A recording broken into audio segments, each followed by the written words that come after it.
Okay, going to look at our sampling notes for AS2. There are different methods of sampling. I've skipped out the definitions from earlier on. Have we read over those, please? But we're going to look at just our different sampling methods. The first one is a simple random sampling method. So a random sample of n terms occurs where every possible member is equally likely to occur. So we select an item without replacement by either drawing lots or using a random number generator, which we're going to do in this example. Okay, so in this example it says, using a random number generator, choose 5 people from a group of 50. So the first thing we want to do here in A, we have got, we want to have 5 people from a group of 50. So on your calculator, what you want to do is hit alpha, the alpha button, and then you want to hit the random integer button. And where your random integer button is, it's on the decimal button. So hit the alpha and then the random integer button, which is the decimal button. And what you want to do then, it will allow you to set up that it'll say random integer, and then you can, there's a comma comes up and you can put in 1, and then you have to do comma and then 50. So how you do that comma is shift, and then the right bracket would give you the comma. So what this means is this allows me to pick one number out of from 1 to 50. So these two numbers here are the range of numbers. So for example, if I'm not, this is not what we're doing, but if we were picking a random number between 70 and 75, you'd say random integer, and then it would be, what have I just said, 70 and 75. That would give you a random number between 70 and 75. So these can be as big or as small as they need to be. Okay, right. So in this one, you do that, and when I did this for myself, I got 9 was the first number I got.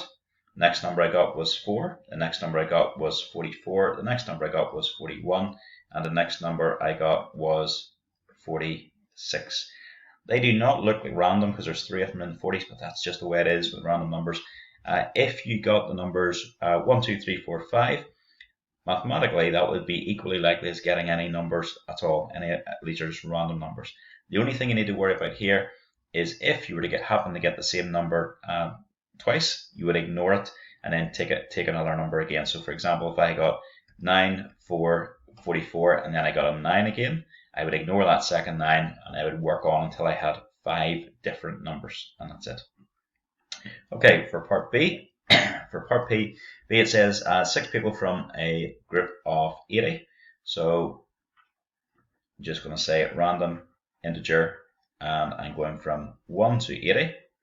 So then when I did this, I got 12, 20, 7, 58, and 63, and 54. And that was it. So 1, 2, 3, 4, 5, 6, and that was it. So done. Okay, very nice, easy example. So again, the only thing really to worry about here is duplicates. So if say, for example, I got a 7, and then later on, when I was doing this, I got a 7 again, I would have to ignore it and just make sure you have no duplicates. Because remember, if you're picking people, you want 6 people from a group of 80, you couldn't pick the same person twice. That's not going to make any sense. Okay, the next type of sampling is systematic sampling, and this is if you have a large population containing capital N terms. Random sampling can take a long time, so it may be useful to order the population and choose every kth term, where k is a convenient number. Okay, to do this, what we need to do is, in this example, you've got a population of 100 things. So what we want to do is find how we want to divide this up. So we want to find a sample containing 15 elements. So you do 100 divided by 15, and that gives me 6 2/3. So we're going to say, we're going to select every 6th element. Okay, so you could have picked every 7th element. It doesn't really matter. We'll see how it works, but it's just a way of dividing this thing up. So you've got to find somewhere to start. So it's not really very random to say we're going to just start in the first element and just pick every 6th one. So we're going to find our starting value. we're going to use our random number generator to find our starting value. So starting value is going to be random integer,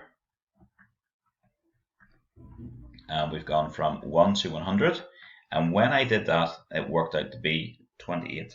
So that means I'm going to start on the 20th person. So the 20th person will be my first person, and then I'm going to go through every 6 people until I get through to the end. So add on another 6, I'll pick my 34th person, add on another 6, I'll pick my 40th, another 6, 46th, another 6, 52, another 6, 58, another 6, 64, another 6, that's going to give me 70, another 6 is 76, another 6 is going to give me 82, then 88, then 94, and then we're on to our 100th person. Okay, now if you count it up, you have not got 15 things. So what you must do is cycle around. So 100 plus 6 is going to be 106, but we're back to the start, so we're on to our 6th person, and then plus another 6 is going to give you 12. So in ascending order, you really have 6, 12, 28, 34, 40, 46, 50, 52, 58, etc., etc. So, and if you count up, you've now got 15 things. Again, just to reiterate what I said earlier on, this you could have said, well, it's closer to 7, so I'm going to pick every 7th person. So again, you do your random integer to get started, and you maybe get 28 again. So it'll be 28, and the next one will be 28 plus 7, which is going to be 35, and then go on again and again until you get all of all 15 elements within your sample. Okay, right, you're now ready to do, after those 2 examples, you're now ready to do page 1, and it's exercise 1A, so the answers are at the back, remember, as well.